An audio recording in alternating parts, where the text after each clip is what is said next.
Ce film fait partie d'une campagne mondiale de sensibilisation pour la lutte contre le cancer du sein et inclut une appli mobile pour les femmes illettrées. www.dirmama.org. Le cancer se fiche de savoir si vous êtes noire ou blanche. Le cancer se fiche de savoir si vous êtes chrétienne, juive ou musulmane. C'est une maladie, ça peut arriver à tout le monde. Et ça m'a beaucoup aidé d'avoir tant de soutien et d'aide. J'ai appris que j'avais le cancer du sein alors que j'étais enceinte de 4 mois de ma plus jeune fille. Ça a été un choc. Je n'étais pas préparée. Je croyais que j'allais mourir. Je ne pensais pas que j'allais encore vivre.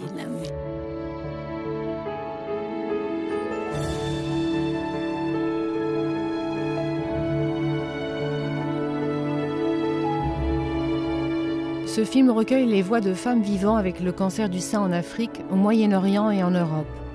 Le point de départ fut un atelier tenu à la Mer Morte avec des femmes juives, musulmanes et chrétiennes. Nous nous sommes ensuite rendus auprès de médecins, infirmières et époux. Suivez-nous dans notre aventure.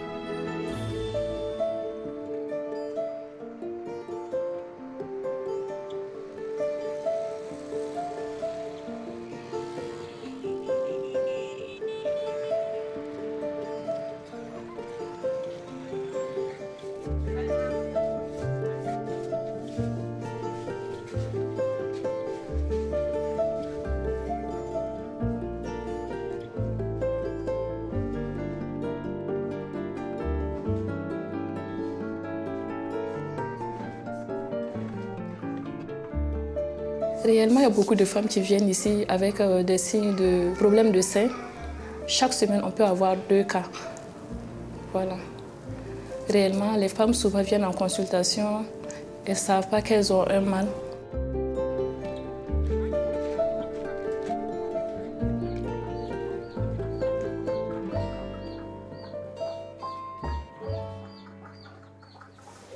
Au début, j'étais sous la douche. Mais en me frottant, j'ai senti une boule au niveau de mon sein. Puis c'était petit, mais au fur et à mesure, ça grandissait. Donc un jour, dans mes causeries, j'ai causé avec ma petite soeur qui est infirmière. Et elle m'a dit d'aller au dispensaire. Quand la maladie a commencé, elle est venue me dire que voilà, paraît qu'elle a un cancer de sein.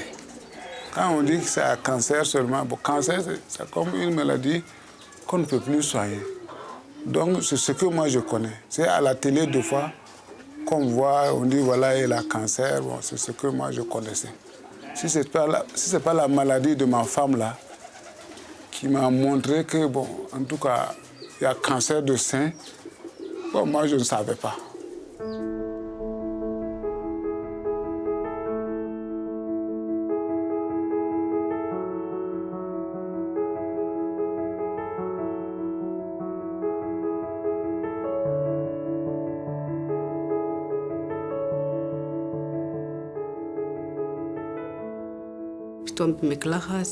Sous la douche, j'ai senti une énorme grosseur, là.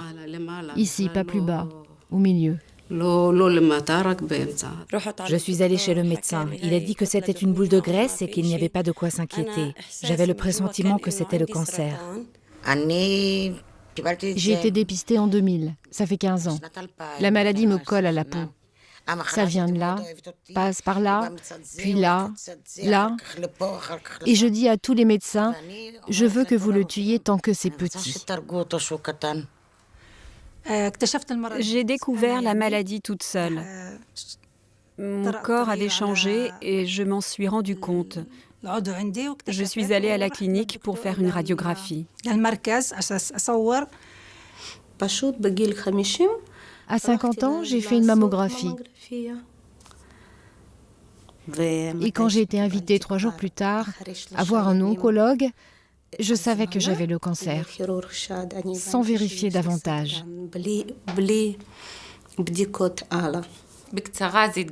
Pour faire court, je m'en suis rendu compte de manière inattendue en m'examinant moi-même. J'ai cru sentir quelque chose. Il m'a fallu plusieurs fois pour me faire examiner. Ma vie a basculé du jour au lendemain.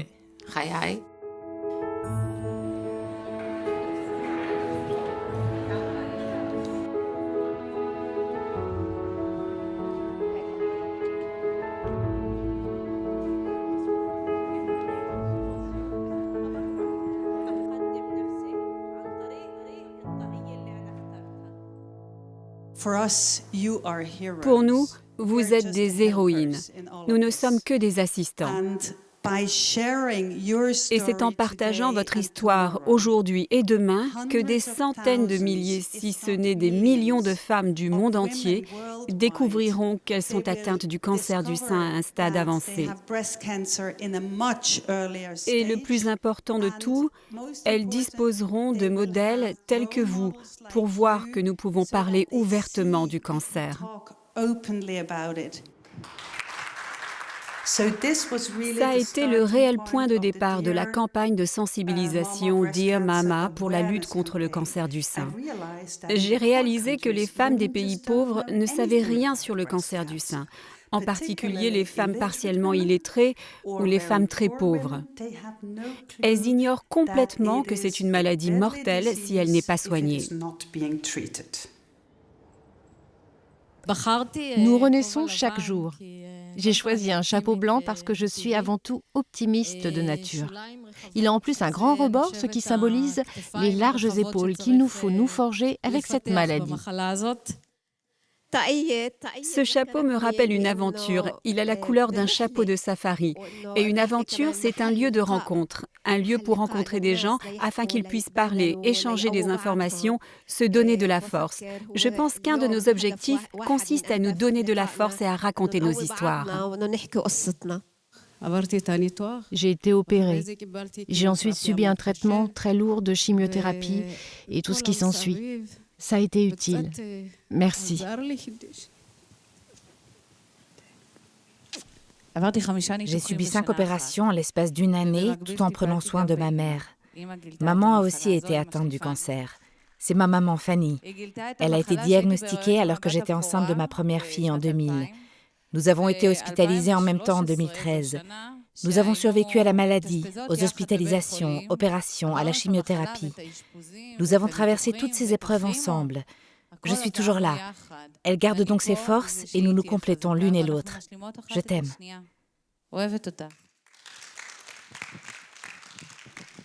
Je suis là, j'ai le cancer et alors je vais être heureuse et ce chapeau me rend heureuse.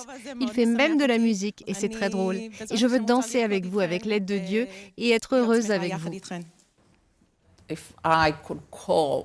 Si je pouvais atteindre toutes mes congénères du monde entier, je les encouragerais à surmonter la honte, notamment lorsqu'il s'agit de se faire examiner par une autre personne.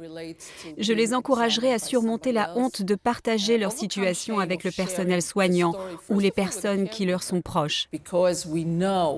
Parce que la chance d'une guérison dépend avant tout du dépistage précoce. Si une patiente garde pour elle son diagnostic parce qu'elle en a honte, parce qu'elle a peur de s'ouvrir aux autres ou parce qu'elle a honte de se rendre dans une institution médicale ou auprès d'un médecin, elle se fait du mal à elle-même.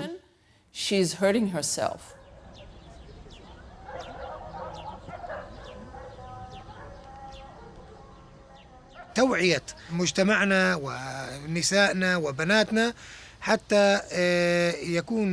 Le diagnostic de la maladie est une protection permettant d'avoir accès au traitement et non pas une honte.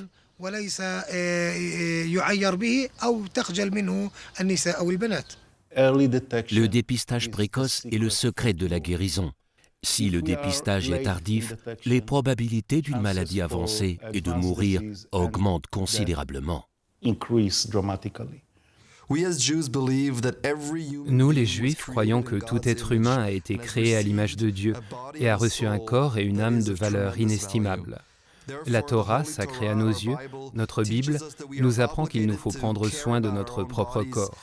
Enishmartem meod, elenaf shoterem. Prends grand soin de préserver ta vie. Le cancer est considéré au début comme une crabe. Le crabe, c'est un animal qui se déplace partout. Donc quand le cancer est situé dans un organe, quand on n'y prend pas, on ne traite pas ce cancer, l'évolution naturelle du cancer, c'est d'envahir d'abord l'organe qui lui a donné naissance, ensuite de s'éparpiller à d'autres organes de l'organisme. Mais il y a des organes de prédilection. Quand on prend par exemple le cancer du sein, il a tendance à se localiser secondairement au niveau des poumons, au niveau du foie et au niveau des os. Ce sont les 3 localisations de prédilection. Mais il y a d'autres localisations secondaires qu'on appelle métastases qui peuvent survenir. Donc c'est le délai qu'on laisse au cancer d'évoluer qui lui permet de prendre le contrôle de l'organisme en se localisant sur divers organes.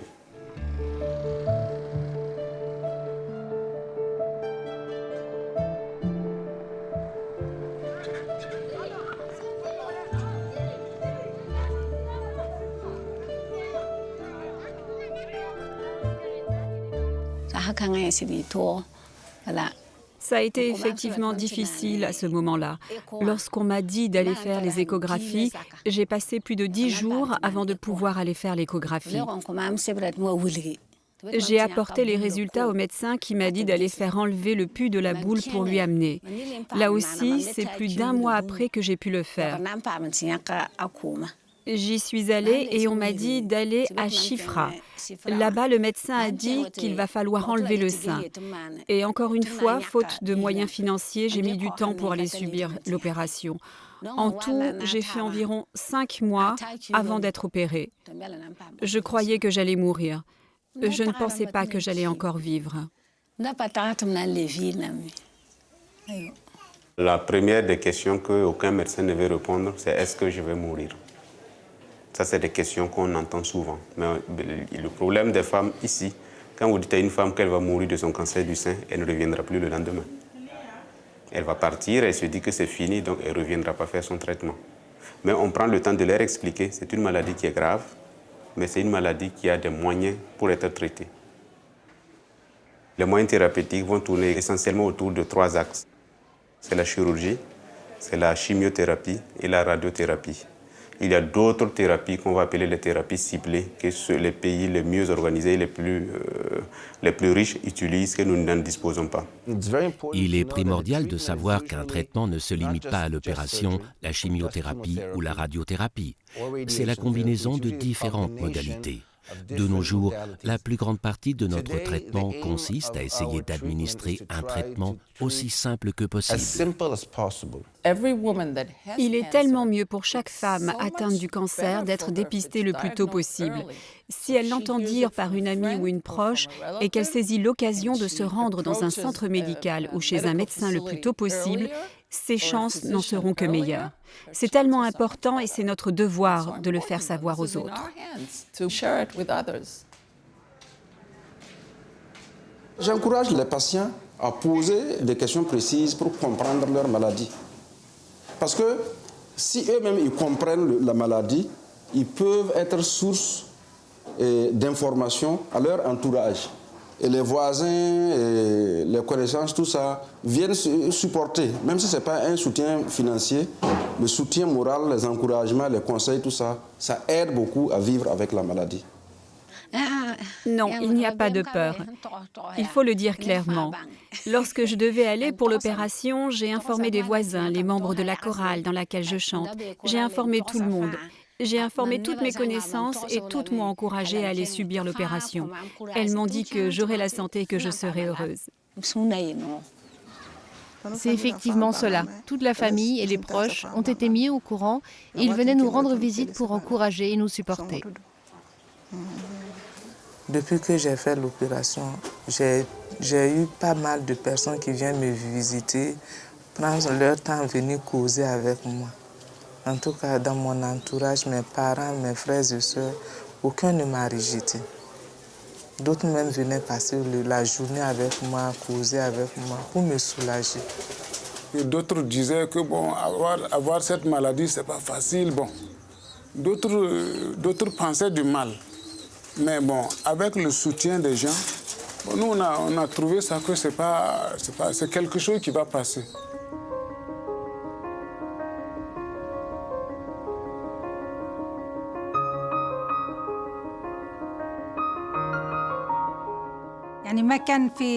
Aucun membre de ma famille n'était au courant de ma maladie, ni mon mari, ni mes enfants. Même mes filles mariées n'en savaient rien. Je ne l'ai pas dit à mon oncle, je ne l'avais pas dit à ma mère, je ne l'avais pas dit à mes sœurs. Je leur ai juste dit que je ne me sentais pas bien, sans leur dire ce que c'était vraiment. Je n'avais pas honte de la maladie ni d'être malade, je voulais juste que personne ne s'inquiète. Je ne voulais pas qu'ils soient tristes par ma faute. J'évite d'y penser parce que c'est ma façon d'y faire face. Parfois, quand vous vous retrouvez avec d'autres personnes, vous ne savez pas ce qui se passe dans leur tête. Dans ce monde, il y a tant de personnes qui se cachent ou refusent de parler. Parfois, il m'arrive de parler lorsque j'entends des gens discuter d'autres maladies. Ils parlent d'autres maladies, mais le cancer est toujours entouré de peur.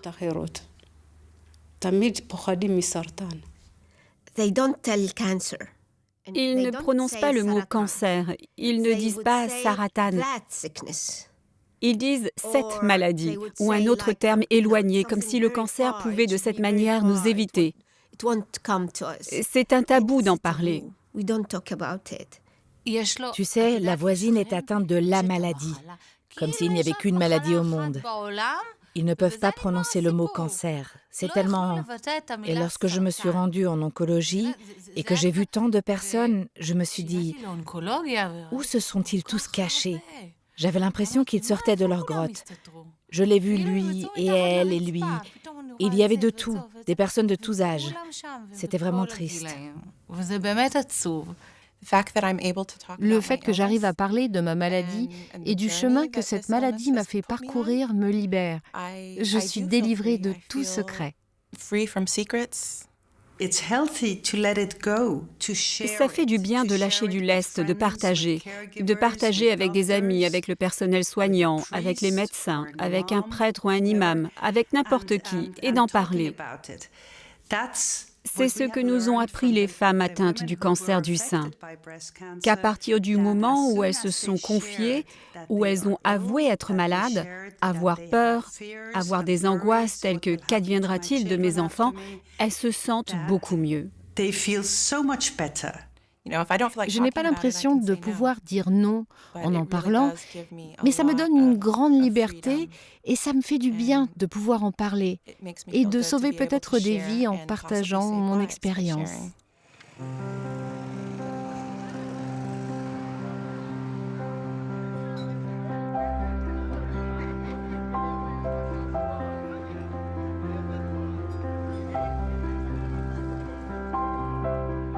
Les sociétés évoluées disposent de programmes de radiographie et je reconnais que ce n'est pas le cas de tous les États du monde. Les programmes de radiographie impliquent qu'ils débutent par l'autoradiographie. Apprendre est un travail quotidien. L'auto-examen de la poitrine ne doit pas être considéré comme un acte honteux ou immodeste, mais bien plus comme le devoir religieux de toute femme afin de préserver sa vie et détecter le cancer à temps. Toutes les femmes devraient s'examiner, non pas chaque jour, mais à intervalles réguliers, toutes les semaines, au plus tard tous les mois.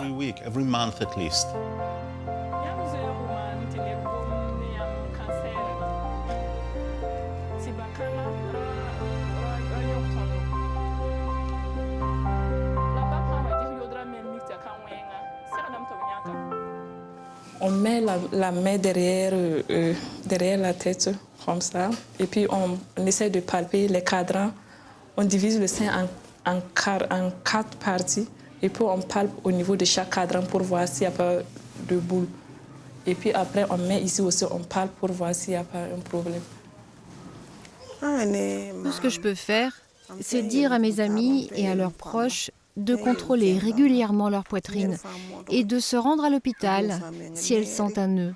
S'il s'agit effectivement d'un cancer, un dépistage précoce peut non seulement induire un traitement meilleur, mais également éviter que la maladie ne se propage. C'est la solution, parce que si le cancer s'étend, il sera difficile à traiter.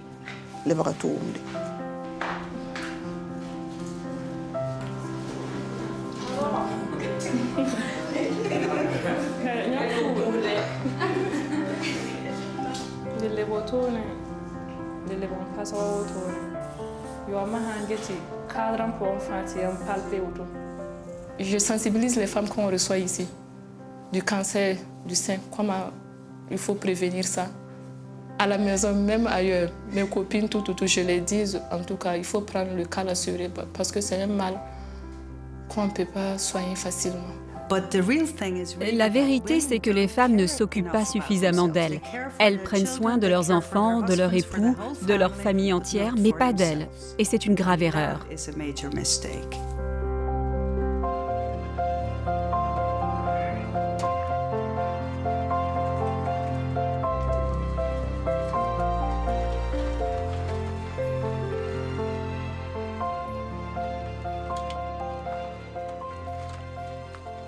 Dès le début, quand ils m'ont dit qu'ils vont enlever le sein, en tout cas, ça n'a pas été facile.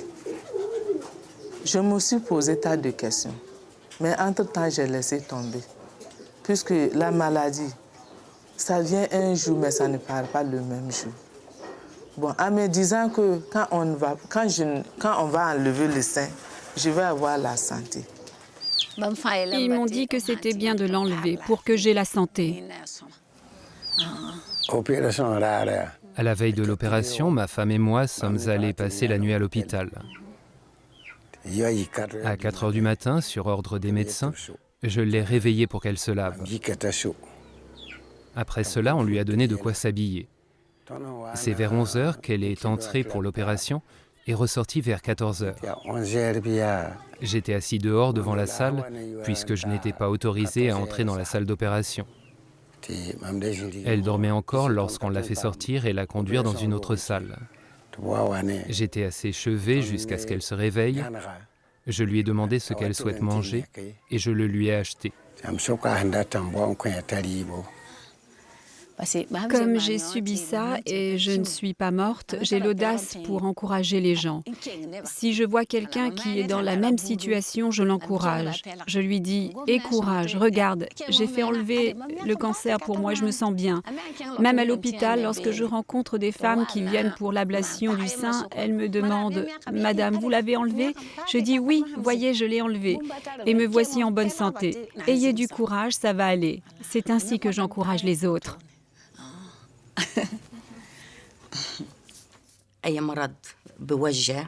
Toute maladie, quelle qu'elle soit, est triste.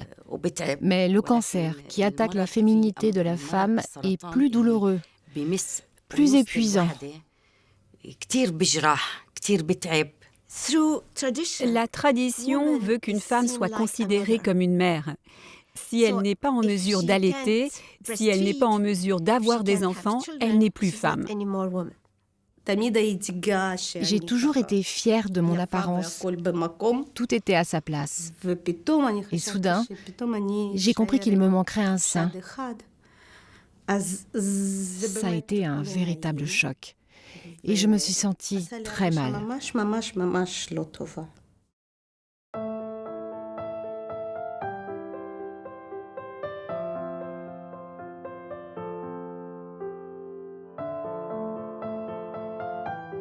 Je m'en suis rendu compte toute seule, bien que je ne me suis jamais examinée régulièrement.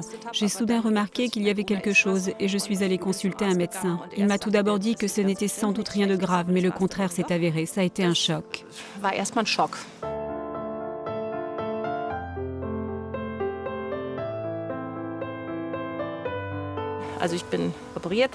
J'ai subi une opération conservatrice, de la radiothérapie, et j'étais convaincue que le cancer ne reviendrait pas. 4 ans et demi plus tard, j'ai récidivé et il a fallu me faire une ablation du sein la deuxième fois. J'ai encore eu très peur.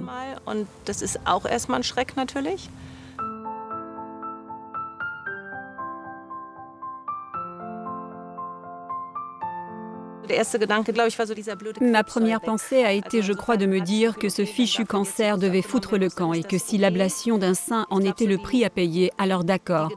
Je crois que c'est plus tard seulement que les véritables pensées ont frappé à la porte, une fois que le danger immédiat était passé. On se regarde alors et on se dit « Oh, c'est quand même bien bizarre ». Il m'a fallu du temps pour me réhabituer à mon corps. On a une grande cicatrice, un sentiment désagréable s'attire des fois. Il faut reprendre possession de son corps. Ça m'a beaucoup aidé d'avoir tant de soutien et d'aide. Je pense que si j'avais été repoussée et que l'on m'avait montré que je n'étais plus normale, ça aurait été beaucoup plus difficile. De nos jours, les opérations sont bien meilleures et l'estime de soi des femmes, de leur famille et de leur mari ou compagnon est bien plus supportable. Je crois que le cancer du sein n'est plus un tabou de nos jours et je trouve que c'est très important. Si j'avais le sentiment de devoir me cacher ou qu'il fallait surtout que personne ne s'en rende compte, ce serait bien plus difficile.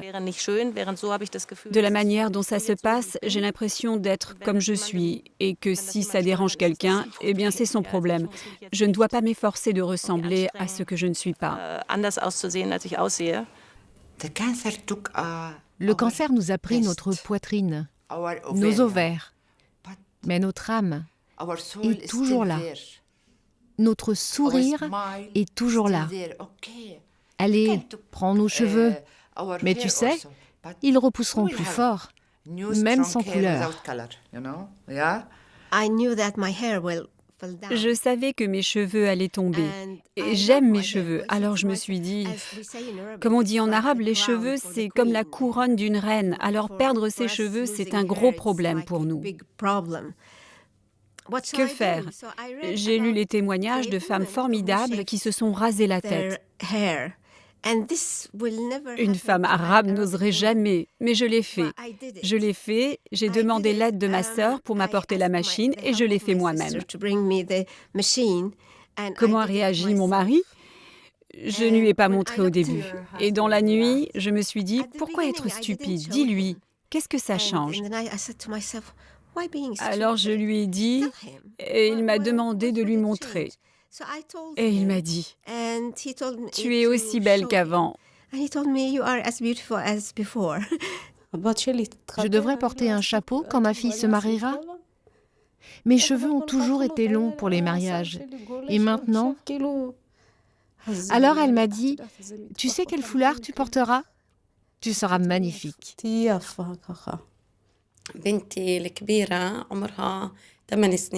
Ma fille est née à 8 ans. Elle a eu l'impression que je changeais plus que quiconque, physiquement, mes vêtements, quand je m'asseyais avec eux. Parce que je ne voulais pas que mes enfants sentent que j'étais malade ou épuisée. Pour la fête des mères, j'avais noué un foulard autour de ma tête. Elle savait que je n'avais plus de cheveux. Elle voulait me donner la force de vivre et elle m'a offert une pince à cheveux. La semaine dernière, j'ai accroché cette pince dans mes cheveux, dès que mes cheveux se sont mis à repousser.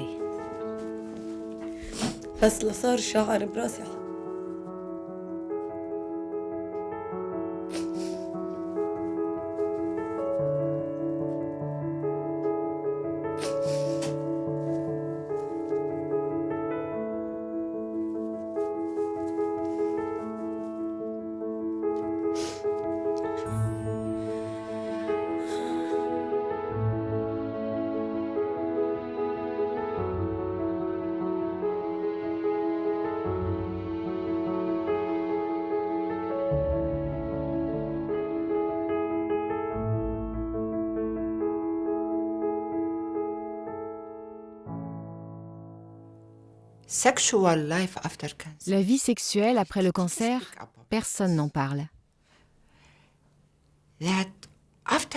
Après une mastectomie, comment réagira le partenaire en la voyant sans poitrine? Le corps, le sentiment de redevenir femme à l'intérieur, tout cela prend du temps. Il vous faut de l'énergie. Vous n'en êtes pas là. Nous y arriverons. Tout ira bien, j'en suis convaincue. Quand tu épouses une femme, tu épouses son âme, son visage, sa force. Mais alors vient le cancer et elle lutte contre le cancer pour elle-même et pour toi et pour cette maison et pour les enfants, et pour sa vie.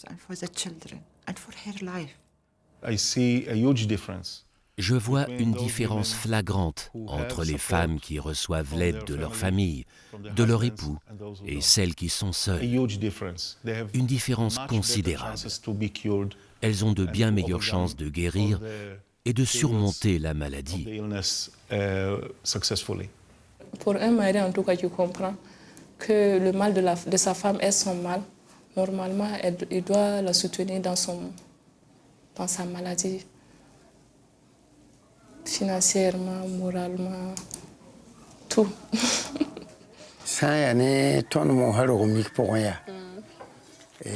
En ce qui concerne nos coutumes et la religion catholique, si vous êtes marié, c'est pour la vie, jusqu'à ce que la mort vous sépare.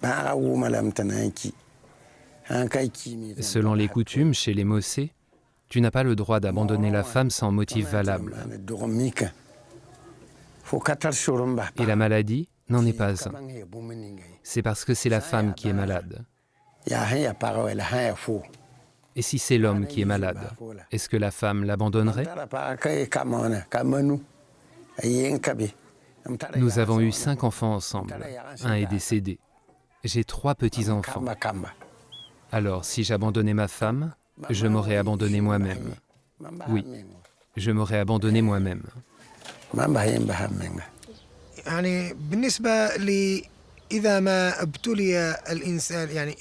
Dans le cadre des lois musulmanes, le partenaire d'une cancéreuse doit toujours se tenir à ses côtés et ne pas la quitter pour que la femme n'ait pas à subir d'autres sentiments négatifs en plus de la maladie. Être quitté par son mari est un sentiment négatif supplémentaire à sa maladie. ابتلاءها الأول أنها المرض وابتلاءها الثاني إذا ما تخلى عنها زوجها في مرضها.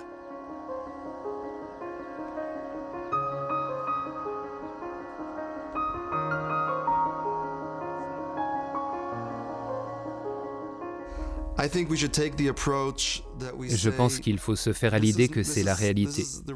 C'est une réalité difficile à accepter. Mais maintenant qu'on y est, qu'attend Dieu de moi? Comment continuer et essayer de tirer le meilleur de cette situation?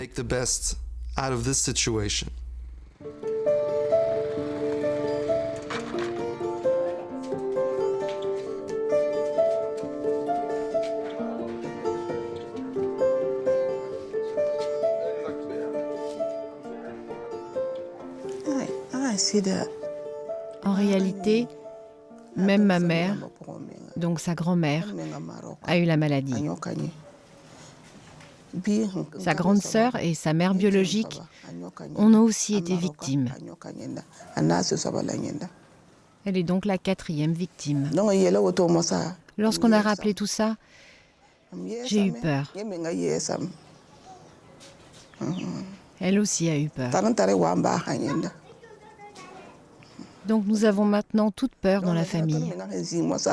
Ce sont 4 personnes qui ont eu la même maladie. La peur qui nous hante.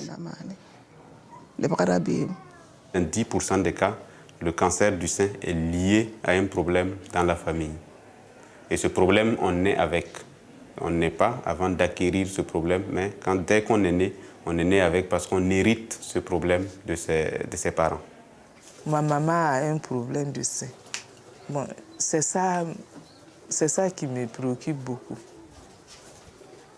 Pour moi, on a détecté, et mes enfants, si c'est forcément que ça passe chez mes enfants, je ne sais pas comment ça va venir. Donc quand il y a une femme qui porte un cancer du sein et dans sa famille, il y a déjà un antécédent, ça veut dire un autre cas de cancer du sein, non seulement on s'occupe de celle qui est malade, bien sûr, mais pour celles qui n'ont pas encore de cancer du sein, on les convoque, on les explique ce que c'est que le cancer du sein et comment le cancer du sein peut être transmis de la mère à la fille ou du père à la fille. Ça veut dire des familles où il y a eu plusieurs cas de cancer du sein. C'est d'abord, dès que la fille a 25 ans, elle commence à faire l'autopalpation des seins. Nous n'avons pas eu ces conseils. Mais tous les enfants le savent déjà.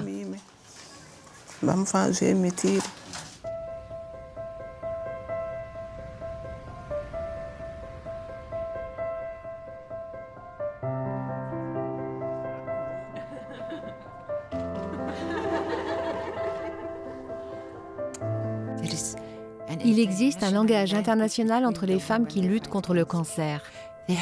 Elles ont un langage corporel, chacune d'entre elles, et elles savent ce que les autres ressentent. Le cancer du sein n'est pas discriminatoire. Il met tout le monde sur un pied d'égalité. Et je constate ce phénomène dans la salle d'attente de mon service. On y croise des femmes de renom, des femmes pauvres, des femmes d'origine arabe, des femmes juives. On y parle de nombreuses langues. Mais le langage que tout le monde perçoit, c'est le langage de la peur. Personne ne veut être là, mais elles sont là tout de même. Les larmes sont les mêmes larmes.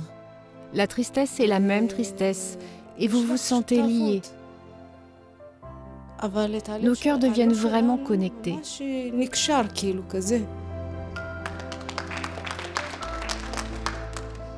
Ici, elle se laisse aller et vous voyez que l'apparence ne compte pas, ni les vêtements, avec ou sans foulard, séculaires ou religieuses, éthiopiennes, arabes, juives. Et lorsque les femmes veulent parler, elles savent comment s'y prendre, elles ont des choses à dire, elles ont une présence.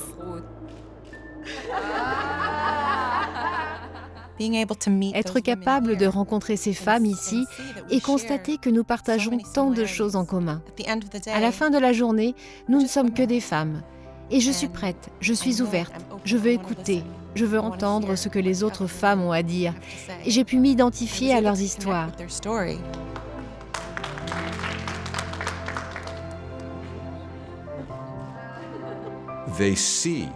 Elles voient dans les autres le reflet de leur propre personne. Et cela crée l'envie d'aider, de voir que d'autres personnes comme vous veulent vous aider et vous ramener à bon port. Nous sommes convaincus qu'il y a toujours une porte à ouvrir, qu'il existe toujours une perspective différente et qu'il existe toujours une manière de vivre qui vous permet de surmonter les plus dures épreuves, les périodes les plus sombres. L'espoir est sans limite et le défi le prouve. Le cancer n'est donc peut-être pas une malédiction. Peut-être que le cancer n'est pas si diabolique. Peut-être même qu'il existe une véritable bénédiction dans cette terrible maladie capable de tuer. Elle peut nous rapprocher.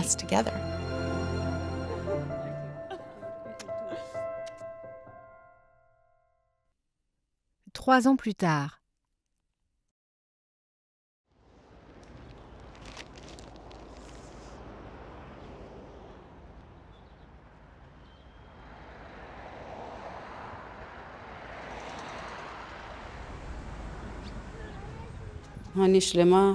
J'ai terminé tous les traitements. Cela me pousse à réfléchir à la manière dont j'ai pu sauver ma vie. Ce qui m'angoisse, c'est de savoir comment je ferai face à cette nouvelle épreuve en cas de récidive.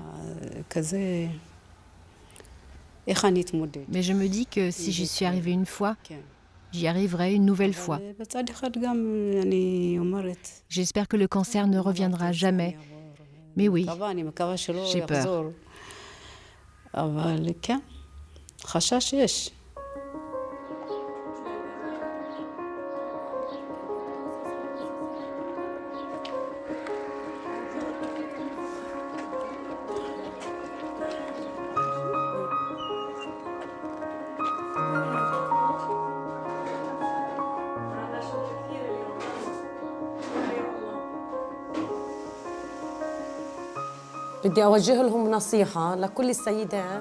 Ces quelques conseils sont adressés aux femmes souffrant du cancer du sein ou en général d'un autre type de cancer. Ne vous abandonnez pas au cancer et n'arrêtez pas de vivre, parce que je suis une preuve vivante pour elles et que j'aime le leur dire pour qu'elles puissent me regarder et voir d'où je suis partie et où j'en suis maintenant. J'ai débuté comme petite entreprise, qui est maintenant une grande entreprise, de ce qui était considéré comme une simple idée pour me sortir de ma condition. Dieu m'a envoyé une maladie et mes amis m'ont suggéré « Sors et agis, travaille pour oublier ce que tu traverses, Je suis partie de là. Alors je conseille à toutes les femmes souffrant du cancer de ne pas fermer la porte et de ne pas rester chez elles, mais de sortir, de faire du sport, de se lancer dans un projet, de nager, de parler. Je conseille à chaque femme de se tourner vers des personnes qui ont dû passer par les mêmes épreuves.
Et souvenez-vous qu'il y a un message très important à retenir.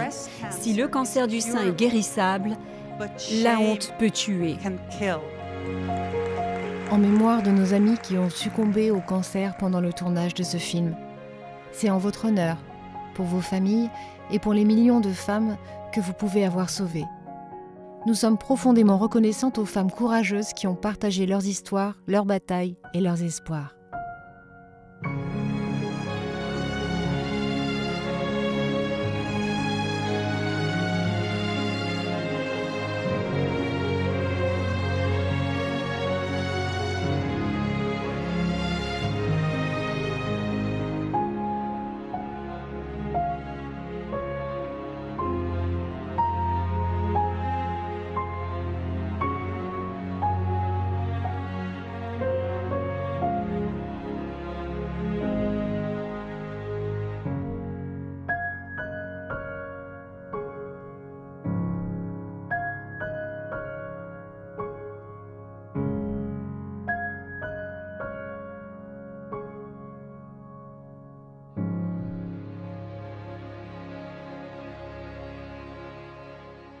Informations de base et fiables sur le cancer du sein, la sensibilisation et l'autodépistage. Gratuite avec notre appli Dear Mama, disponible en différentes langues et pour la première fois pour les femmes illettrées. Téléchargez l'appli dès à présent depuis Google Play Store et partagez-la avec toutes vos amies.